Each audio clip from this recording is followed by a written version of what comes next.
The storm had rolled in faster than anyone on the outskirts of Ashland, Tennessee expected. By late evening, the sky was a heaving wall of charcoal clouds, lightning flickering inside them like a feverish heartbeat. Rain pounded the earth so violently it seemed to erase shapes, turning the world into a blur of motion and sound. Cars crept along the rural two-lane road with hazard lights blinking like anxious fireflies. It was the kind of storm that swallowed the horizon whole. Emily Carter gripped her steering wheel, knuckles pale against the flickering dashboard lights. She had just finished a 14-hour nursing shift at St. Clair's Hospital, trauma cases, respiratory emergencies, a car crash victim who made it by a miracle and a child who didn't. Her body ached from exhaustion, her eyelids heavy. She had rolled her window halfway down earlier to keep herself awake, letting the humid storm air slap at her face whenever she blinked too slowly. She wasn't afraid of storms. She, grown up with them, tornado warnings, summer hail, flash floods. But tonight felt different. There was a strange tension in the air, something electric that made her chest tighten. Her wipers could hardly keep up, smearing water rather than clearing it. Up ahead, tree branches littered the road like scattered bones. Lightning illuminated a massive oak that had fallen earlier, its trunk split like a cracked ribcage. Emily slowed, muttering under her breath. It would take her longer to get home than she hoped. She still had to shower, eat something, and feed Luna, her aging tabby cat who waited faithfully in the window every night. She eased around the debris, scanning for anything else that might be on the road. It was then, as her headlights swept across the fence line to her right, that she saw it, something moving. At first, she thought it was trash whipped around by the wind, but then the shape jerked violently. Her heart stilled. She pressed the brake, tires skidding slightly in the muddy water. The shadow flinched again. Emily narrowed her eyes through the downpour. Fur, golden fur. And a sound, thin, sharp, and filled with hurt, slipped through the storm. A whimper. Emily's breath caught. She opened her door, the storm instantly slamming against her like a living force. Her hair whipped across her face as she stepped into ankle-deep mud. The cold stung her skin, soaked through her scrubs, and chilled her to the bone. But she pushed forward, one careful step at a time. The closer she got, the clearer the shape became. A dog. A golden retriever, drenched, trembling, half hidden by a tangle of barbed wire fencing that had collapsed near the ditch. Its coat, once fluffy and bright, was plastered to its sides, streaked with mud and blood.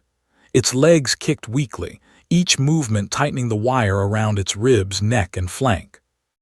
Emily felt her stomach clench painfully. "Oh, sweetheart," she whispered, voice swallowed by thunder. The dog flinched as she approached but didn't growl. Instead, its eyes, wide, terrified, glistening with rain and tears, met hers. They were pleading. They were exhausted. They were giving up. "No, no, don't do that," Emily murmured, her voice trembling. "Stay with me. I'm right here." She crouched beside the animal, mud swallowing her knees. The barbed wire was coiled so tightly that every strand seemed like it had been pulled by brute force. Perhaps the tree falling earlier had dragged the fence down. Maybe the dog chased something and got caught. She didn't know. It didn't matter.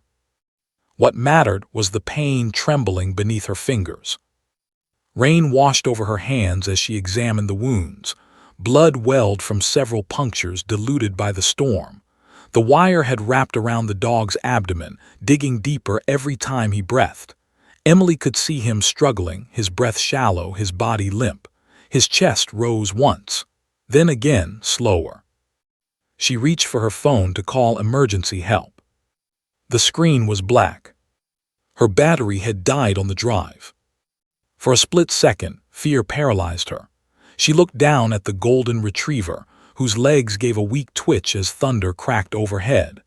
The dog jerked instinctively, and the wire tightened again, slicing deeper into soft flesh. Its whimper turned into a guttural, strangled cry that made Emily's throat burn. "No, no, shhh, I know," she whispered, though she was shaking now too, partly from the cold, partly from the adrenaline flooding her system. She had no tools, no signal, no backup. Just herself in the middle of a violent storm, with a dying dog who didn't have minutes to spare. Think, Emily, think. Her ears rang with panic and rain. Then she remembered her trunk. She sprinted back to her car, nearly slipping in the mud. She flung the trunk open, rummaging through old bags and medical supplies from school. Her fingers closed around a familiar shape, trauma shears, blunt-tipped and slightly rusted from years of disuse. They weren't ideal. Barbed wire was much stronger than medical gauze or clothing, but they were better than nothing. She slammed the trunk shut and raced back.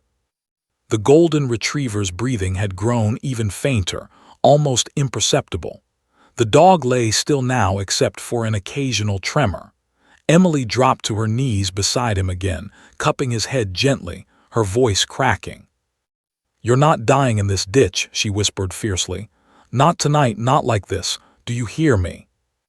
The dog's eyes flickered, just barely. Emily worked fast. She positioned herself in the mud, rain pouring down her face, making it hard to see. Her scrubs were soaked, clinging to her skin. Her fingers were numb, but she began cutting through the wire, one difficult snip at a time.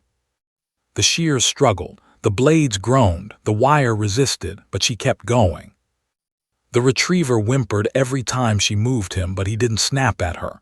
He trusted her, or maybe he was simply too weak to fight. Either way, Emily felt responsible for his life now. She couldn't walk away. She wouldn't.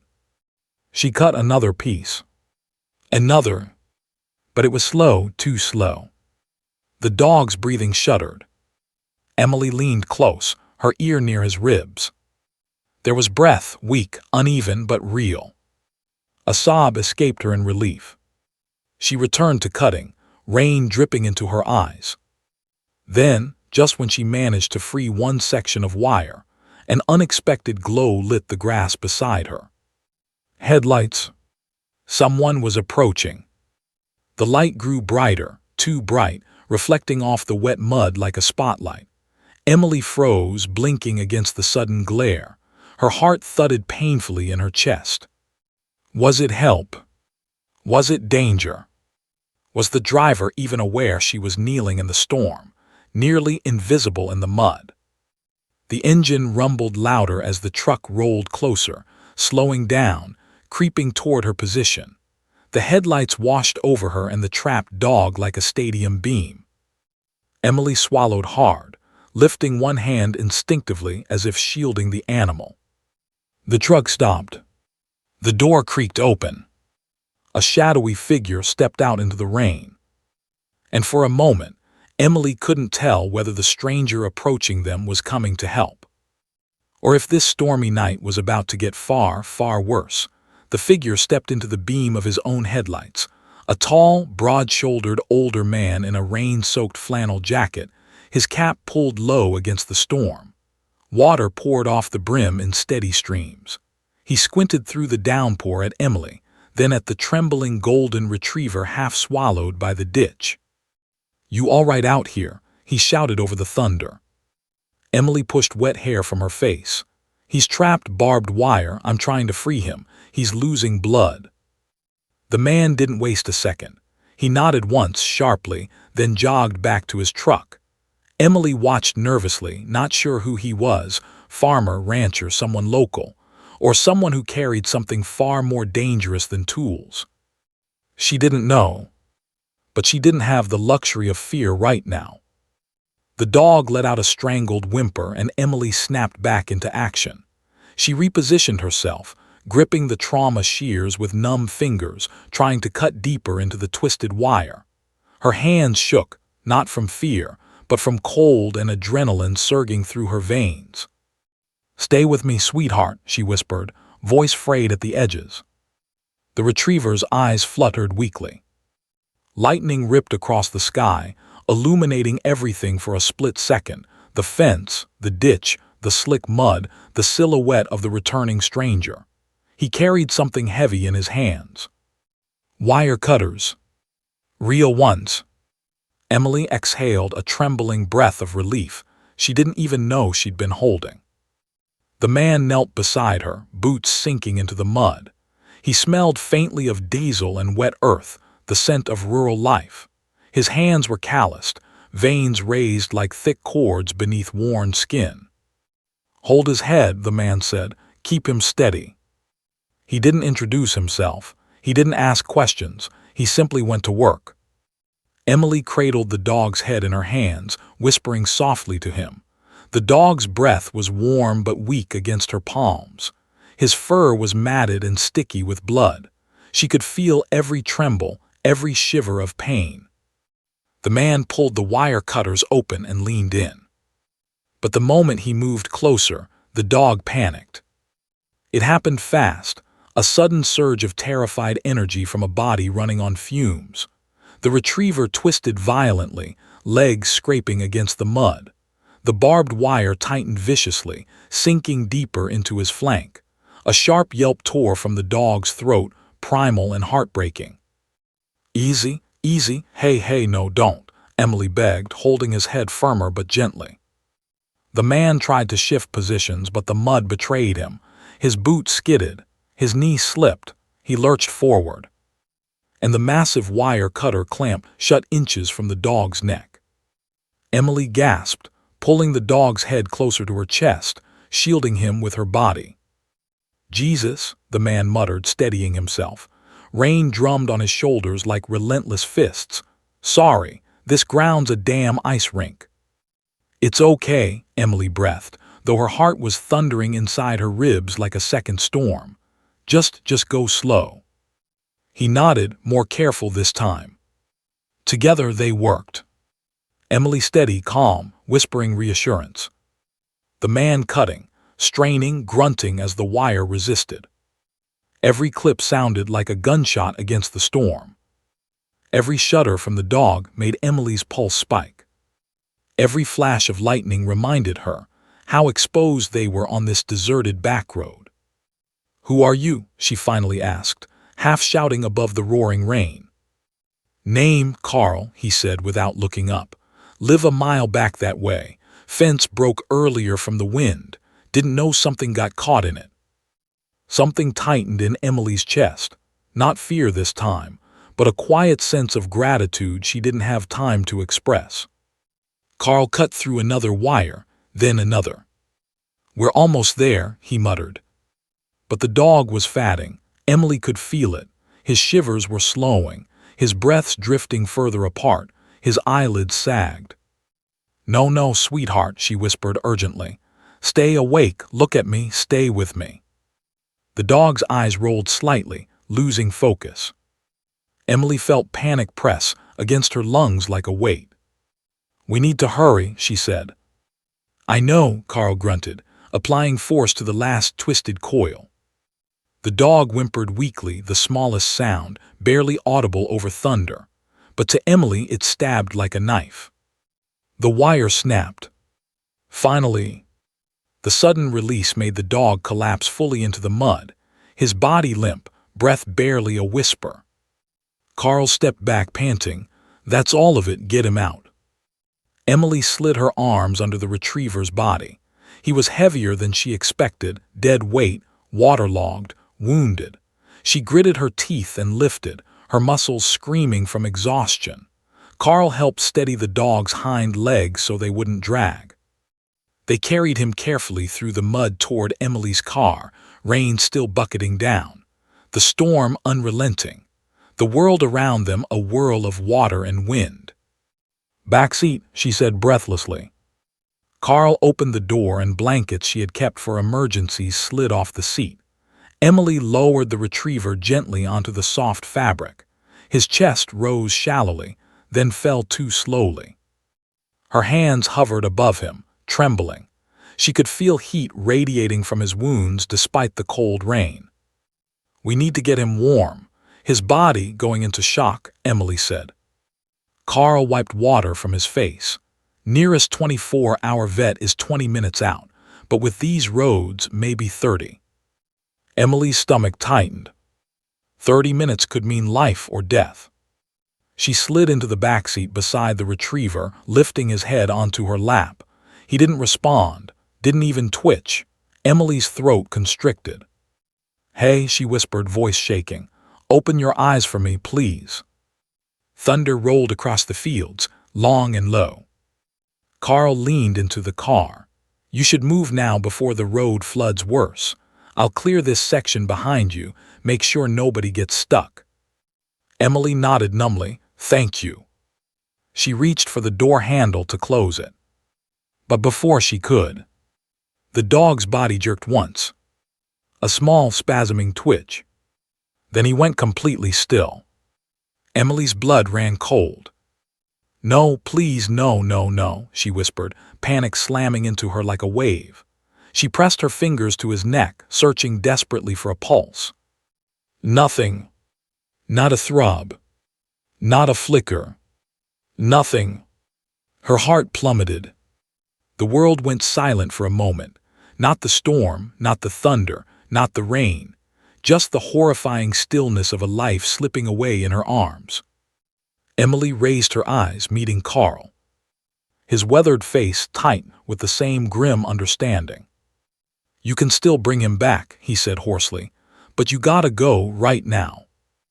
Emily swallowed hard, tears mixing with rain.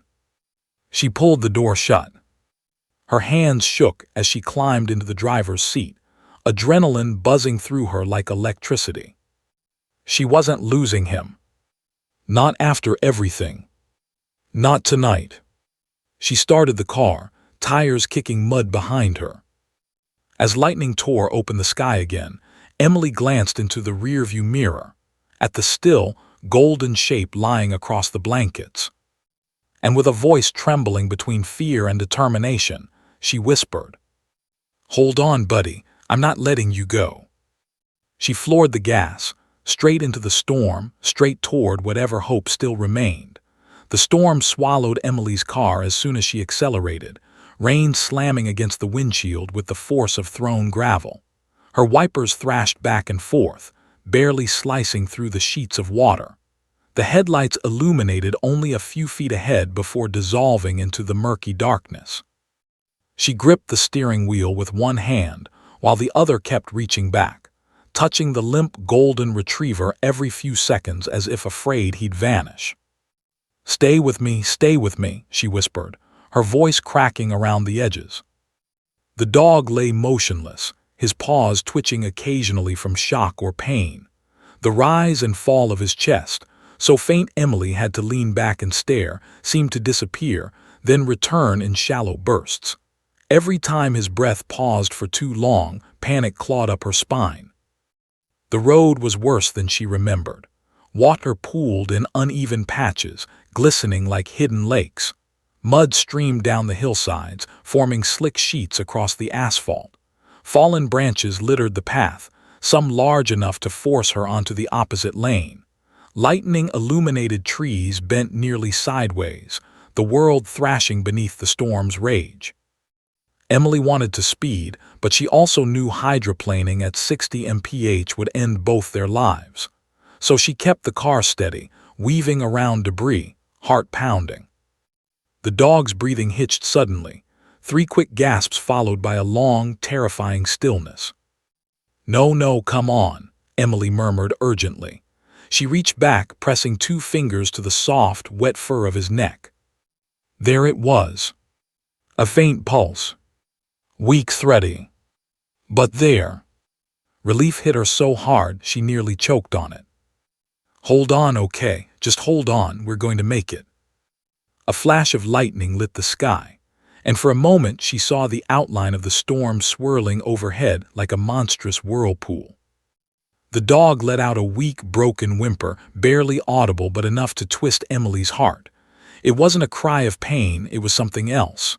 A plea, a question. Like he didn't understand why he was hurting, or why the world had become so cold.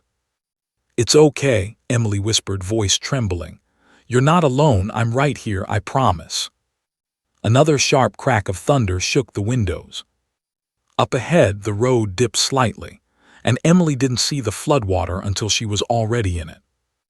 The front tires plunged into the rising water with a violent splash, sending the car lurching forward. Emily let out a gasp, gripping the wheel as the engine growled in protest. Come on, not now," she begged. Water gushed over the hood before the car pushed through, crawling out the other side like a drowning animal gasping for breath. The engine sputtered, coughed, then steadied. Emily exhaled shakily.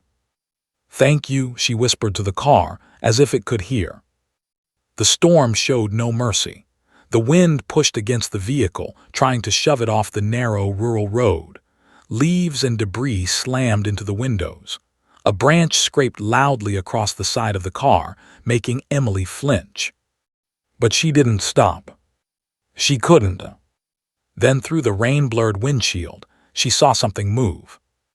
A deer jumped from the left side of the road, directly into her lane. Emily jerked the wheel instinctively. The car skidded, hydroplaning across the slick road. Her heart leapt into her throat as the world spun in a dizzying blur of headlights, rain, and darkness. "Please don't," she gasped. She corrected the wheel sharply. The car fishtailed, then caught traction just enough to straighten out. Her breath came in ragged bursts. The deer landed safely on the opposite side and vanished into the woods. Her pulse thundered in her ears. She swallowed hard. A soft sound came from the backseat, a faint, strained whine. Emily whipped her head around. The dog's eyes were cracked halfway open, glazed and unfocused. His body trembled weakly, whether from pain or cold she couldn't tell. His chest rose once, fell, then stuttered again. "You're awake," Emily whispered, tears pricking her eyes. "You're still here." For the briefest moment, she saw clarity in the dog's gaze, like he recognized her voice, like he understood she was fighting for him. Then his eyes slid shut again. Emily drove faster. The rain battered the car so hard it felt like driving underwater. But through the storm's chaos, a dim glow appeared in the distance, a sign flickering through the darkness. Valley Ridge Emergency Veterinary Hospital, 4 miles.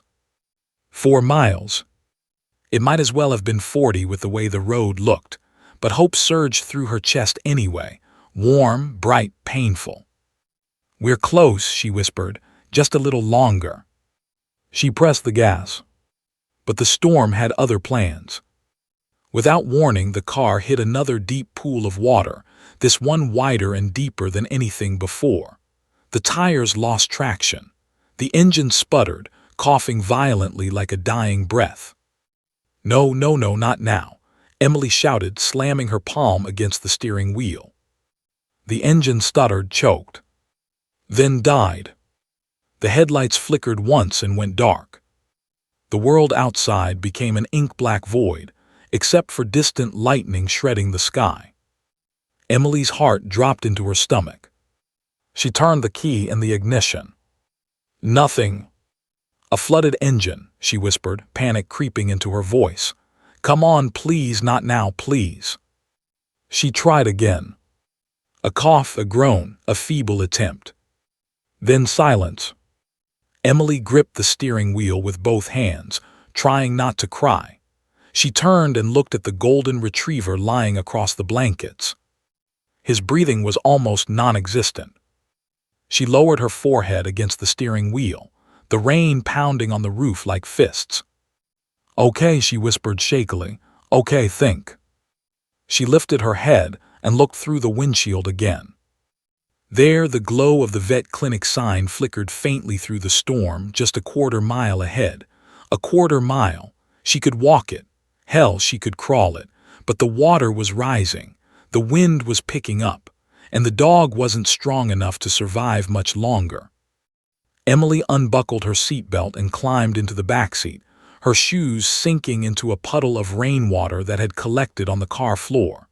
She lifted the dog's head again, checking for breath. A faint stir. Barely anything. "We're going on foot," she whispered, though the words tasted like fear. "I'm getting you there, I don't care what it takes." She slid her arms under the retriever's limp body. His weight nearly knocked her over. He was soaked, heavy, unresponsive. But Emily wasn't letting him die in her car. Not when help was so close. She pushed the back door open. The wind ripped it from her hand, slamming it against its hinges. Rain blasted into the car, stinging like needles. The cold was brutal. Emily struggled out, holding the dog against her chest, his fur icy against her soaked scrubs. Her shoes sank into the rushing water that now covered the asphalt. Lightning flashed again, illuminating the road ahead, fast-moving water, debris, darkness. She took one step, then another. Her arms trembled under the dog's weight. Her legs fought the current. She gritted her teeth, breath ragged, whispering to him, "Stay with me, buddy, just stay with me." She pushed forward again. And then, behind her, something massive crashed into the water with a violent splash. Emily froze, heart stopping mid-beat. The storm roared around her as she turned her head, eyes wide, rain blurring her vision. Something or someone was coming through the floodwater toward her. And she didn't know whether it meant danger or a miracle. For a split second, Emily stood frozen in the storm, the weight of the limp golden retriever pulling at her arms as the water churned around her legs. Lightning lit the road again, throwing sharp shadows across the flooded asphalt. She blinked through the downpour, heart pounding. The figure pushing through the rushing water grew clearer. Broad shoulders, a familiar flannel jacket, a cap weighed down with rain. "Carl." Relief washed through Emily so intensely her knees nearly buckled. She had half prepared herself for danger, for some unknown threat rising out of the storm. But instead, the man who had helped her cut the wire was wadding toward her, flashlight in hand, water up to his shins. "You can't carry him alone in this," Carl shouted, his voice swallowed then returned by the wind.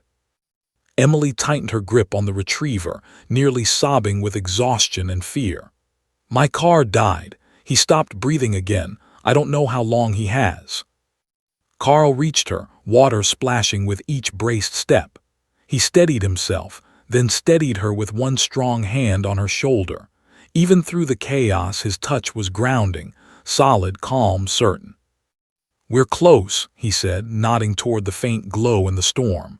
"The clinic's just up ahead. I saw your headlights go out. I figured you'd need a hand." Another crack of thunder made the ground tremble. Emily fought the instinct to crouch, to shield the dog, to shield herself. But she steadied her breath. "We have to move," she said, voice breaking. "He's crashing, I can feel it." "Give me half his weight," Carl said. He slipped one arm under the dog's hindquarters, careful not to jostle the injuries. Emily held the front half, cradling the retriever's head against her chest. Together they moved. The storm wasn't just rain, it was a wall of force. Wind pushed them sideways, water surged around their knees, and every step felt like fighting through mud-thick currents. The dog's limp body dragged at them, heavier than before, his breaths nearly undetectable. Emily stumbled once, her foot catching on debris beneath the water. She cried out softly, nearly falling forward, but Carl caught her elbow just in time, steadying her. "You all right?" he asked. She nodded, even though her vision blurred and her throat burned. "Just keep going." Lightning illuminated the vet clinic sign, flickering, buzzing, hanging crooked as if the storm had battered it relentlessly. The building itself was mostly dark except for a single emergency light pooling a weak glow near the entrance. "Almost there," Carl said. But the water grew deeper the closer they got. What had been ankle-deep was now mid-shin. Branches floated past them. A trash can swirled by like a runaway buoy. The storm drains had given up long ago. Emily held the dog tighter. "Stay with me, sweetheart," she whispered, her lips trembling near his wet ear. "Just stay with me." She felt nothing in response. No twitch. No sigh. No flicker of recognition. Her chest constricted, as if someone had reached into her ribs and squeezed hard. She didn't say it out loud, but the truth twisted inside her. He felt colder. A lot colder. Carl must have sensed it too because he glanced down, face tightening. We're gonna get him inside. They'll have heating pads, warmed fluids, oxygen. They'll take over. Emily swallowed, her breath coming in small, broken shudders. She didn't want to imagine the alternative. The vet clinic's automatic doors didn't slide open. They flickered, stuttered, then failed completely, stuck in place. Carl slammed his shoulder into one side, grunting as he forced it open manually. "Go," he said through clenched teeth. Emily slipped inside first, the warmth hitting her like a wave. The contrast between the freezing rain and the indoor heat sent a painful tingling through her fingers. She laid the dog on the tile floor as gently as her shaking arms allowed. The lobby was dim except for a flickering emergency strip light along the ceiling. The power had clearly been compromised. "Hello," Emily shouted, her voice echoing. "Is anyone here? Please, someone, he's dying." Her cry bounced off the walls of the empty clinic. Then footsteps pounded from behind a swinging door. A young veterinarian, a woman in her 30s with her hair pulled into a messy bun, burst into the room wearing scrubs and rain boots. Her eyes widened at the sight of the limp retriever covered in mud and blood. "Oh my, bring him back here. Now," she ordered, dropping into emergency mode instantly. Emily lifted the dog again, barely, and followed the vet into the treatment room.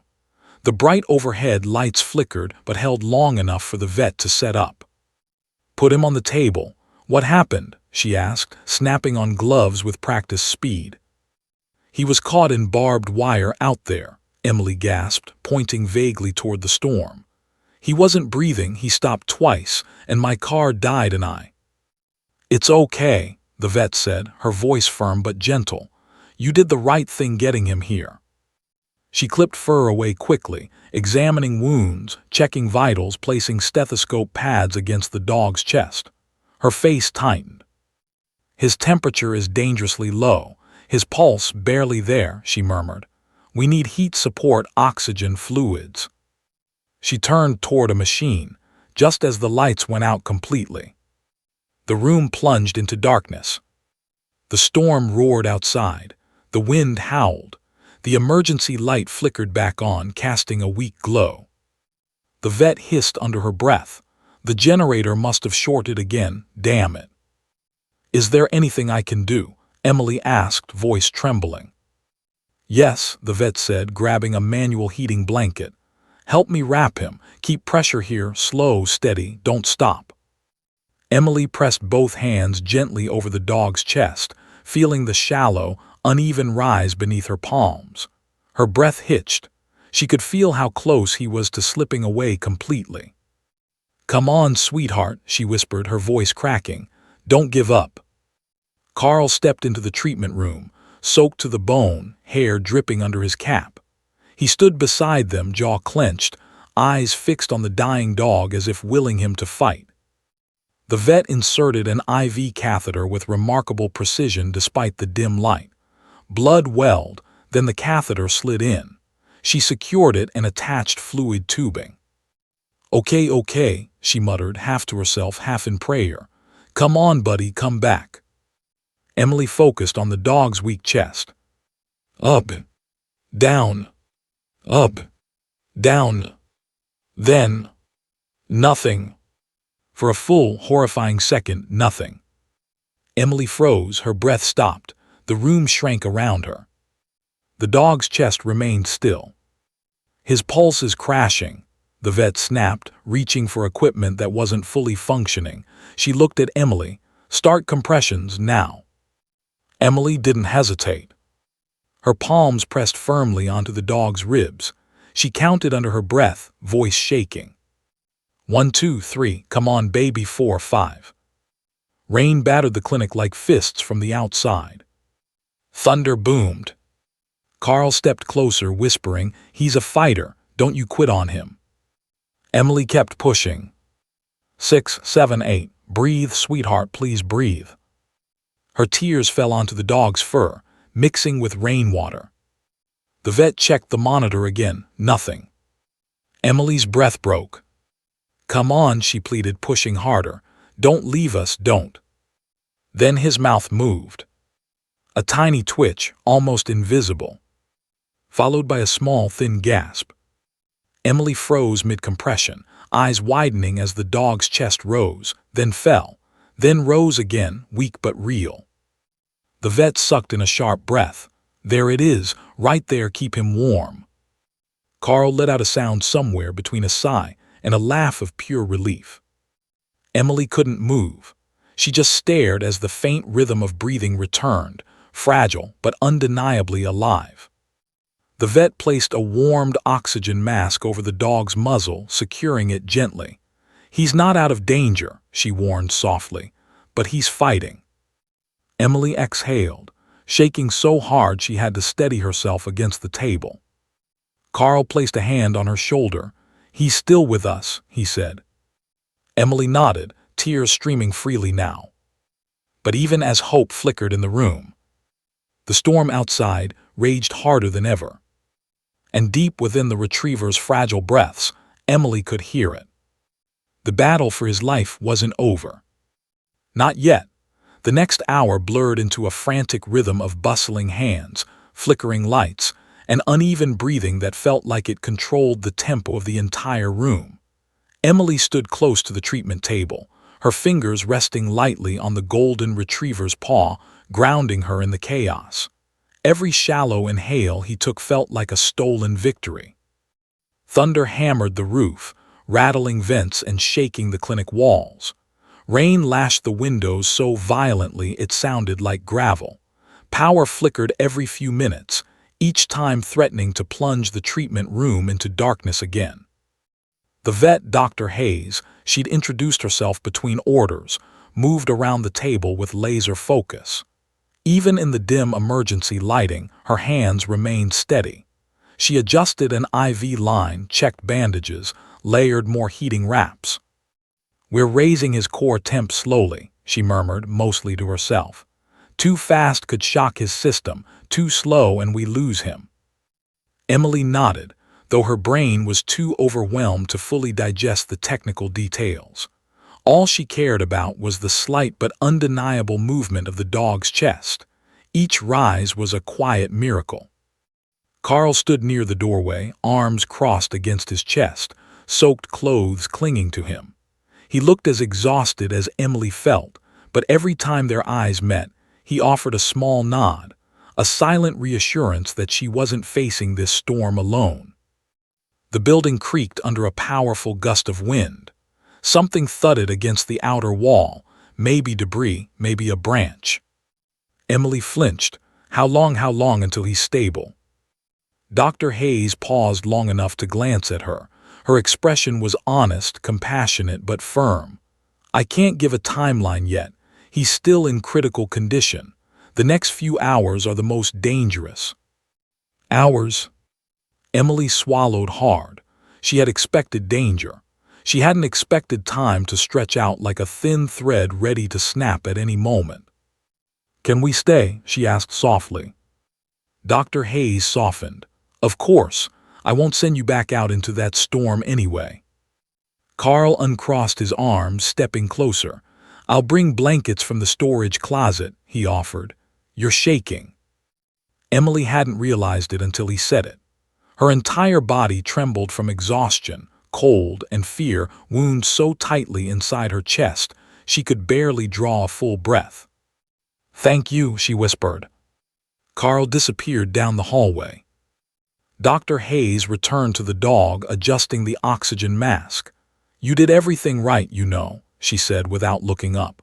"A lot of people freeze or panic in situations like this, but you didn't." Emily blinked rapidly, surprised by the sudden sting in her eyes. I couldn't leave him there." "You didn't," the vet's voice softened. "That matters more than you think." Emily nodded, brushing her thumb gently over the dog's paw. "Do you think he belongs to someone, a family somewhere?" "It's possible," Dr. Hayes said. "But in storms like this, it's just as possible he's been on his own for a while." Emily looked at the retriever's tangled, mud-soaked fur and the deep cuts from the barbed wire. Whoever he belonged to, if anyone, they hadn't kept him safe. Her heart squeezed painfully. He deserves better. He's lucky you found him. Emily glanced toward the door where Carl had disappeared. I didn't find him alone. The storm cracked overhead, shaking the lights again. Emily's breath hitched as the room dimmed to gray. Dr. Hayes muttered under her breath, prayers, curses, maybe both, until the lights flickered back on at low power. She exhaled. If this generator quits completely, we're in trouble. Is there a backup? A small one, she said, tightening a clamp on the IV. But it won't run the heater or oxygen support. We'd have to improvise. Emily stiffened. Improvising sounded like losing precious ground. The retriever's breathing hitched suddenly, just for a moment, barely a skip, but it sent Emily's heartbeat into a sprint. Dr. Hayes. I see it. The vet leaned closer, listening carefully. He's trying, that's a good sign. Trying? He was fighting harder than she could have asked. Carl returned with a pile of blankets and a travel mug he'd found in the clinic's tiny break room. Hot water only, he said, handing it to Emily. But it's something. She wrapped her frozen hands around the mug, warmth seeping painfully into her fingers. Thank you. He draped a blanket around her shoulders, his touch gentle. You look like you're about to pass out. Probably feel like it too, she admitted, managing a small, shaky laugh. But I can't leave him. No one said you had to. Carl stepped beside her, resting a hand on the edge of the table. We'll wait it out together. Thunder rumbled loudly enough to vibrate the metal equipment. Dr. Hayes flinched as one of the ceiling lights fizzed, then went dark entirely. Generators overloaded, she muttered, annoyed but still focused. Carl, hand me that portable lamp. He grabbed a battery-powered lamp from the counter and clicked it on, filling the room with warm, soft light. It cast gentle shadows that made everything feel quieter, more intimate, even with the storm raging outside. Emily leaned closer to the retriever, brushing a strand of wet fur away from his eye. You're doing so good, she whispered. Stay with us. Dr. Hayes checked his heartbeat again with the stethoscope. It's slightly stronger, she said. Very slight, but it's there. A breath Emily didn't realize she'd been holding escaped shakily. Her knees nearly gave. Carl moved instinctively, steadying her with a hand on her arm. You okay? She swallowed. I'm relieved. He nodded. He's got fight in him. A loud crash sounded from the lobby. All three of them whipped their heads toward the door. What was that? Emily whispered. Carl stepped forward cautiously, tense. Stay here, I'll check. Emily shook her head, gripping the table. No, careful. He offered a small smile. Don't worry, probably just something blown in by the wind.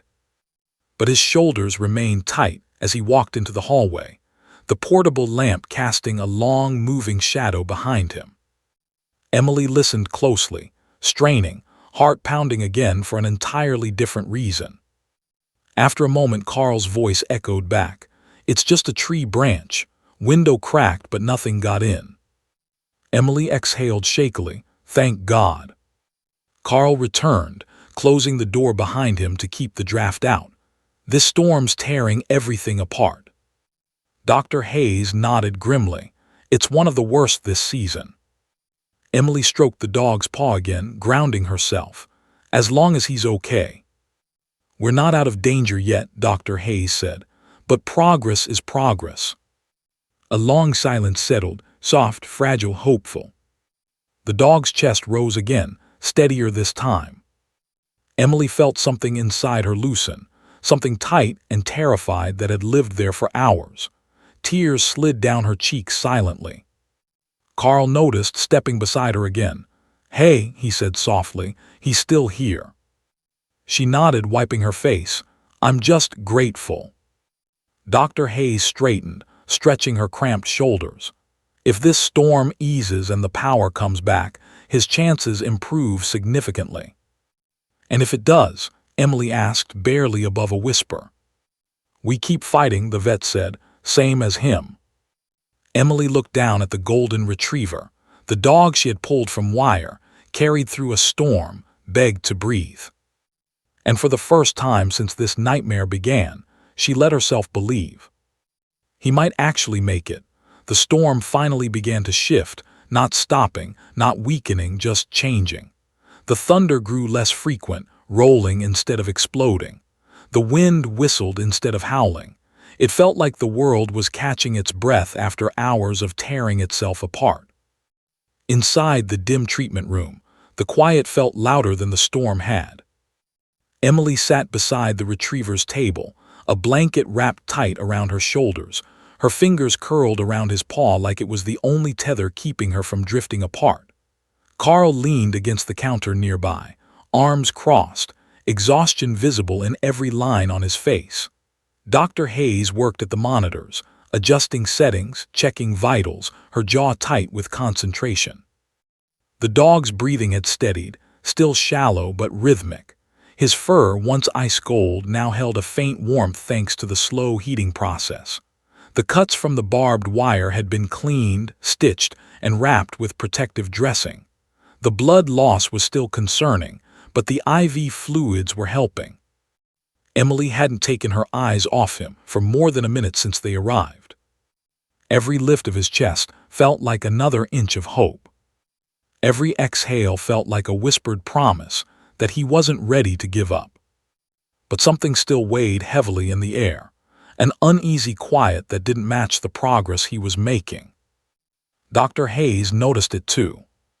She checked his vitals again, her brow furrowed deeper each time. Finally, she exhaled and stepped closer to Emily. "There's improvement," she said gently, "but his heart rate is still irregular. It could be shock or something underlying." Emily felt her stomach twist, something underlying. "Trauma," the vet said carefully. "From the wire, from the cold, from the storm, but also possibly from before." Emily stroked the retriever's paw, whispering, "What happened to you, sweet boy?" Carl shifted. Could he have been wandering alone for a long time? "It's possible," Dr. Hayes said. "But dogs this friendly, they don't usually end up alone unless someone abandoned them." The word hit Emily like a slap. Abandoned. She glanced at his face, gentle even in unconsciousness, soft golden fur despite the dirt, the pain, the cold. The thought that someone could leave him behind carved a sharp ache through her chest. "Who would do that to him?" she whispered. "No one good," Carl muttered. Silence stretched again, heavy and aching. Emily leaned closer, pressing her forehead gently to the retriever. "You're safe now," she whispered. "You're not alone anymore." The dog twitched slightly, barely noticeable, but enough to make Emily's breath catch. "He heard you," Carl murmured, offering a small smile. "Maybe," she whispered back. Then, the lights flickered. Once, twice, a third time. Dr. Hayes froze. Not again. The generator groaned, the hum beneath the walls dropping into a shaky rattle.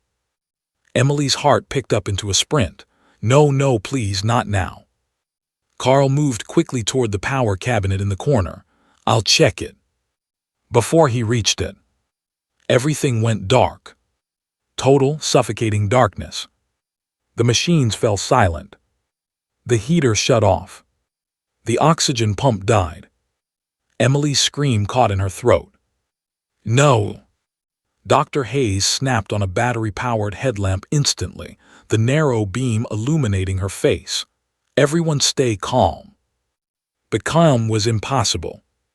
In the dim cone of light, Emily turned toward the retriever, panic flooding her veins. His chest. It still rose, but slower. Too slow. "Carl," Dr. Hayes barked. "The backup generator, the small one, get it started manually." Without hesitation, Carl sprinted toward the storage room, the darkness swallowing him in seconds. Emily felt her pulse pounding in her skull. He can't go without oxygen, can he? Dr. Hayes was already working. He can for a short time, but not long. She grabbed the portable oxygen tank. a small, emergency cylinder normally used for outpatient transport, and began hooking the mask to it. "Hurry, hurry," she muttered, breath tight. Emily held the dog's head steady as the mask was adjusted, tears blurring her vision. "Please breathe, please keep breathing." The portable tank released a small hiss, oxygen flowing. But not enough. The vet shook her head. "This will help, but the portable has a limited supply. We need that generator." In the distance, through the hallway, Emily heard Carl cursing as he fought with the manual crank system. Metal screeched. Something clanked. A door slammed. Then silence. "Carl," Emily called out. No answer. Dr. Hayes didn't look up. "He's working, he'll get it." Lightning flashed faintly through the glass block window, casting quick shadows like ghosts across the room. The storm was weakening, but the danger inside the clinic was growing. The retriever's breathing faltered again. A pause. Too long of a pause. Emily clamped her hand over her mouth to stifle a sob. "No, no, please." Dr. Hayes pressed a stethoscope to the dog's chest. Her shoulders stiffened. "His heartbeat's slipping," she said urgently. "He needs warmth and oxygen now, or we risk cardiac arrest." Emily felt the world tilt, her knees nearly giving out. "What do we do?" "We keep him warm manually. Use your body heat. Don't let him get cold." Emily didn't think she moved. She climbed onto the wide treatment table beside him, draping her blanket across both of them, pulling the retriever gently against her. His fur was damp but warmer than before. His heartbeat fluttered weakly beneath her hands. She whispered against his ear, voice shaking, "Stay with me. Don't let go now, please."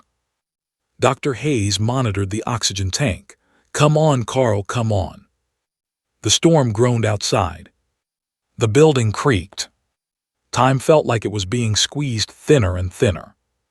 Then, a loud bang echoed from the hallway. Metal hitting metal.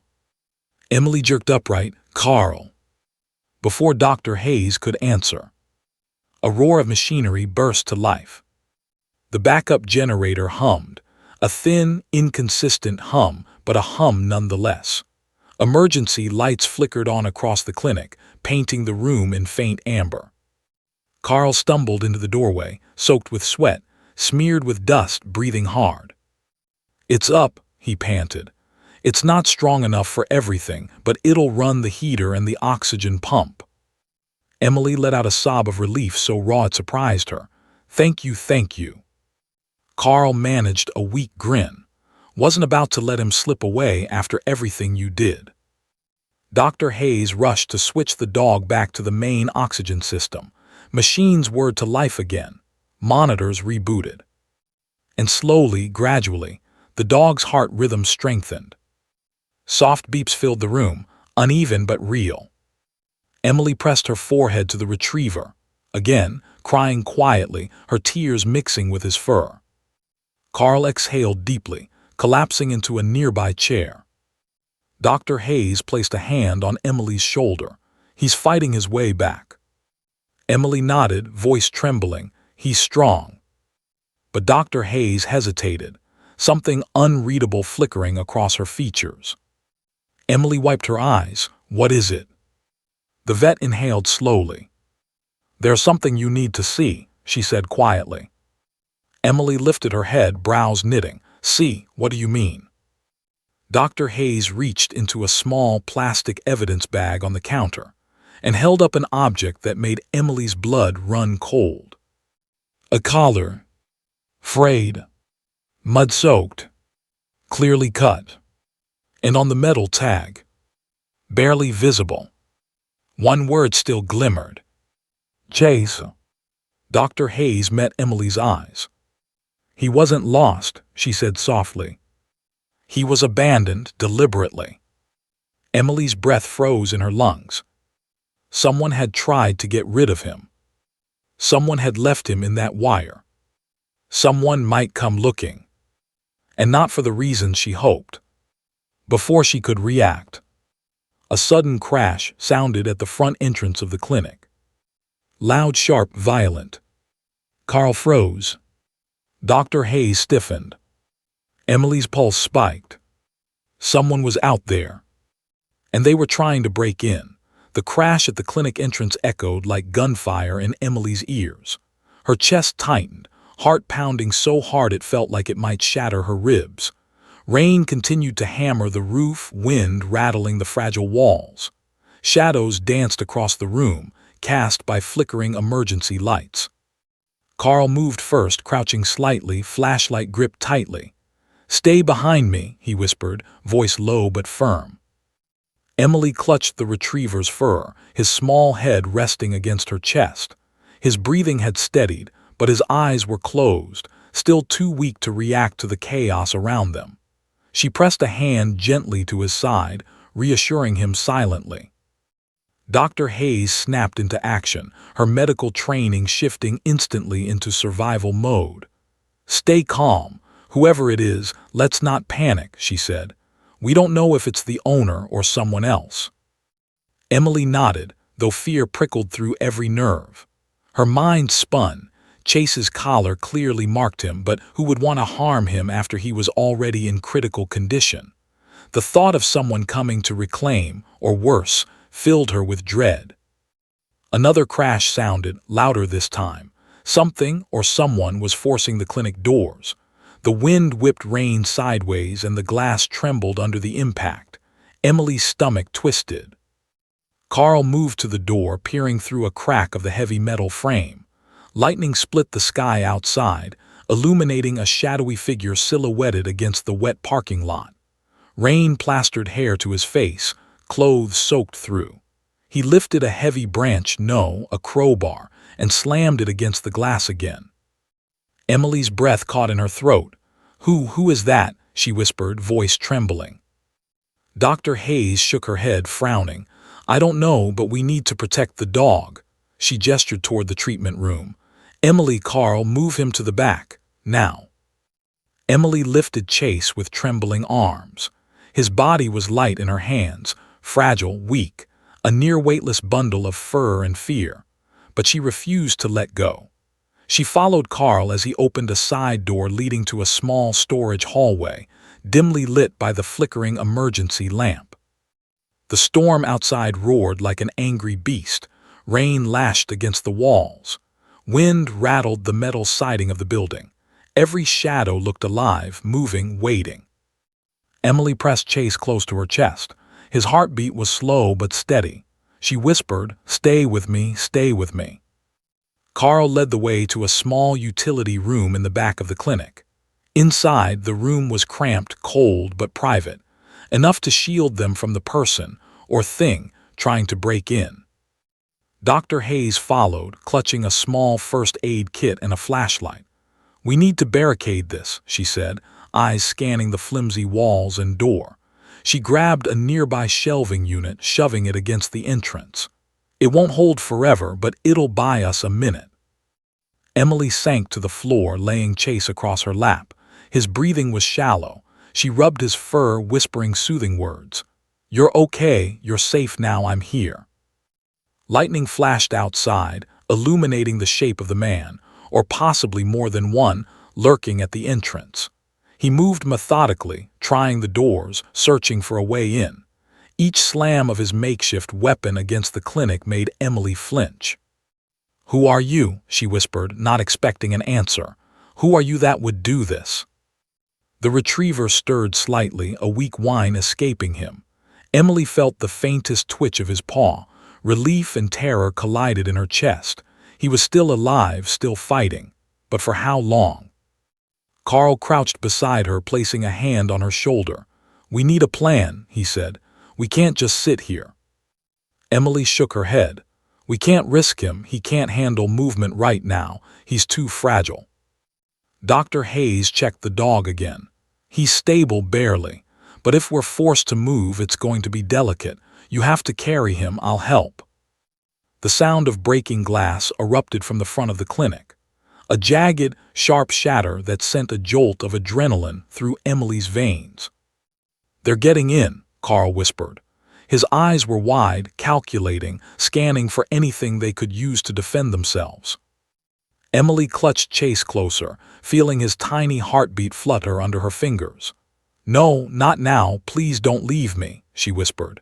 Tears streamed down her cheeks, mixing with rainwater and sweat. Another crash. The shadowy figure or figures were inside the lobby now. Their presence was accompanied by heavy footsteps, the scrape of shoes on wet tile, the dull rattle of metal against glass. Emily held her breath, heart hammering. Chase's breathing quickened slightly. He could feel her fear. He could sense the danger. Dr. Hayes whispered urgently, "We can't fight them off, but we can make it harder. Turn off the lights completely, hide behind the shelves, make noise to mislead them." Emily's stomach churned. Her hands shook as she pushed Chase into her chest. "I can't just hide, I have to protect him." Carl's voice was firm. "Hiding is protecting him right now.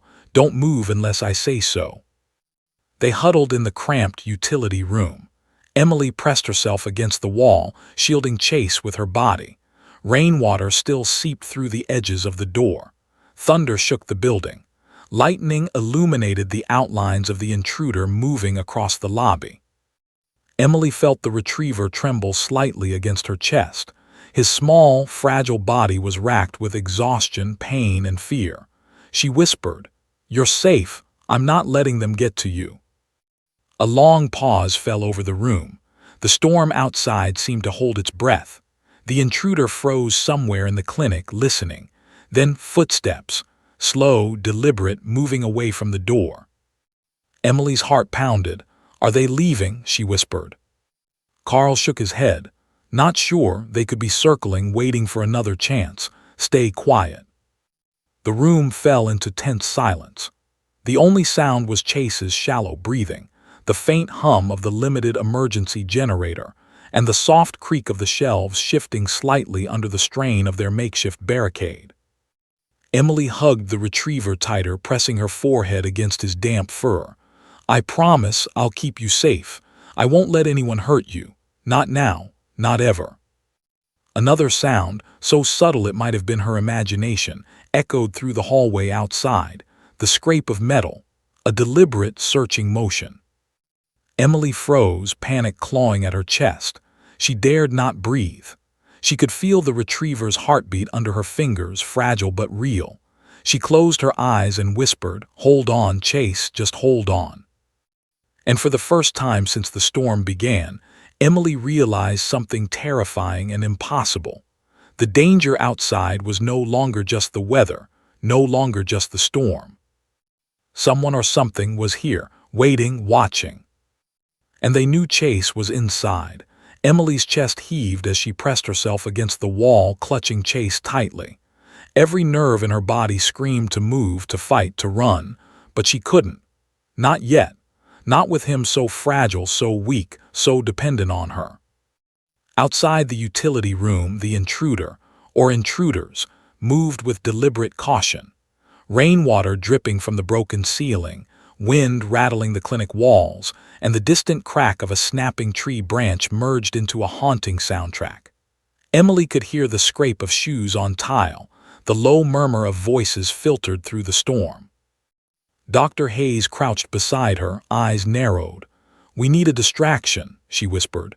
"Something to buy us a moment to get him out safely." Emily shook her head. "I can't leave him." "You won't," Dr. Hayes said firmly. "But we can make it safer. You and Carl get Chase to the back exit. I'll handle the rest." Carl, crouched near the narrow doorway, gave her a nod. "We move on my signal, just don't panic." Emily's fingers trembled around Chase's paw. She felt his tiny heart flutter, a subtle, fragile rhythm she hadn't dared to hope for earlier. "I won't let anything happen to you," she whispered against his fur. "Not now, not ever." Dr. Hayes glanced toward the hallway. "They're moving toward the treatment room. One false step and they'll find us." The distant sound of heavy breathing and boots scraping across tile grew closer. Emily's body tensed. Chase twitched slightly in her arms, weak but alive. She pressed him tighter. "Hold on, just hold on." Lightning flashed through the cracked windows, illuminating the intruder's shadow, dark and menacing. Emily's stomach dropped. She had no weapon, no escape, just the dog in her arms and sheer determination. Carl crouched lower. "Now," he whispered. Emily lifted Chase carefully, adjusting her hold so he wouldn't be jostled. Her heart pounded in her ears as they moved toward the back exit. The small corridor smelled of antiseptic and damp concrete, echoing with every careful footstep. Dr. Hayes stayed behind, preparing to buy them time. "Go," she hissed, slamming a metal tray against a wall as they passed. The loud clang echoed like a gunshot through the clinic, drawing the intruder's attention. Emily stumbled slightly, glancing back. The intruder turned sharply, drawn toward the sound. Relief surged, but it was tempered by fear. They weren't safe yet. They reached the back door, rain pouring in from broken sections of the roof. Carl shoved the door open, the wind instantly lashing at them. Water pooled at their feet. Emily hugged Chase closer, fighting to keep him steady. Outside, the storm was still violent but no longer chaotic. The rain fell in thick sheets, wind pushing and pulling at their bodies. Emily's shoes sank into mud, dragging her down with each step. Her arms ached from carrying the fragile dog. Every muscle screamed at her to stop, but she couldn't. Not now, not ever. Carl grabbed her hand, steadying her. "Almost there," he shouted over the wind. "Keep moving." Lightning illuminated the deserted farm road beyond the clinic. The flooded asphalt reflected the storm's fury, dark and menacing, but it also offered the faintest path toward safety. Emily's chest tightened as she stumbled forward, her body drenched, trembling, exhausted, but she refused to let go. Chase's small, warm body remained against her chest, his heartbeat steadying slightly. They reached a low ditch just past the clinic, water rushing around them. Carl helped lift Emily over the slippery edge. Her shoes sank into mud, nearly sending her sprawling.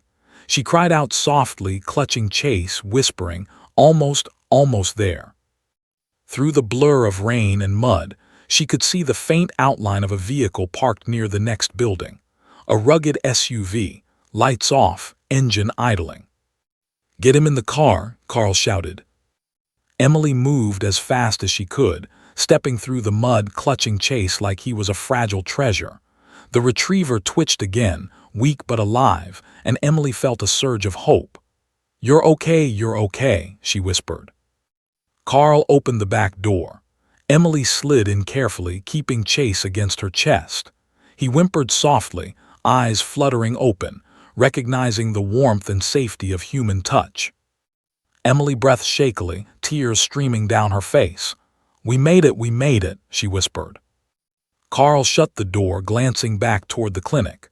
The storm still raged, shadows moving inside. The intruder hadn't given up yet.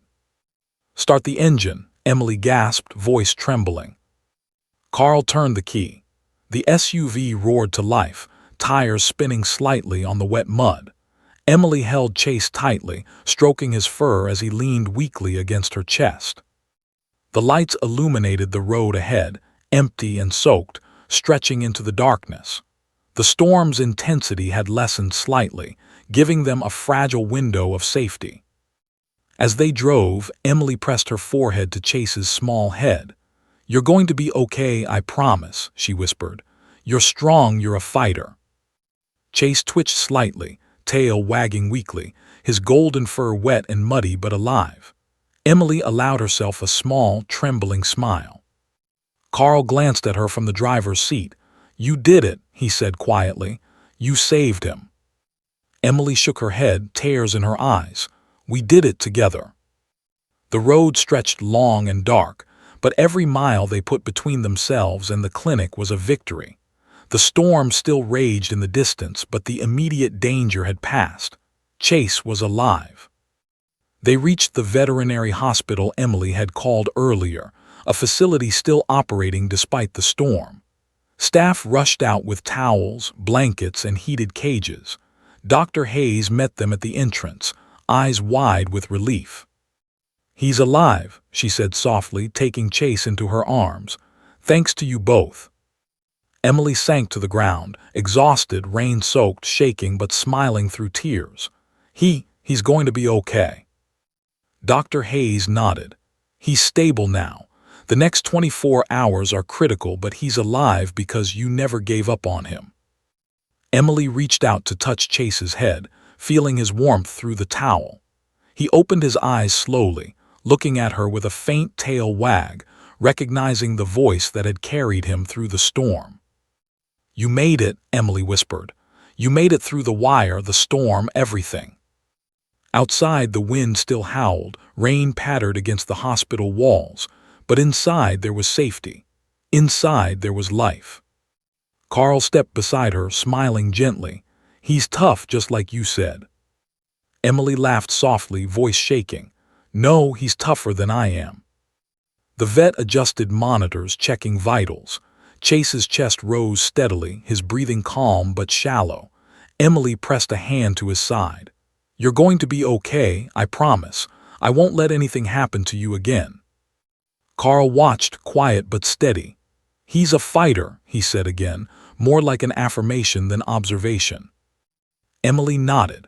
Her heart still pounded from fear, adrenaline, and exhaustion, but it also swelled with relief, gratitude, and an unbreakable bond she had formed with this small, brave, golden retriever. The storm outside slowly began to ease. Light broke faintly through the clouds, painting streaks across the wet horizon. A new day was coming. Emily looked at Chase, his fur drying under the towels, eyes slowly closing in exhaustion but alive. She whispered again softly, "We made it. We're safe now, together."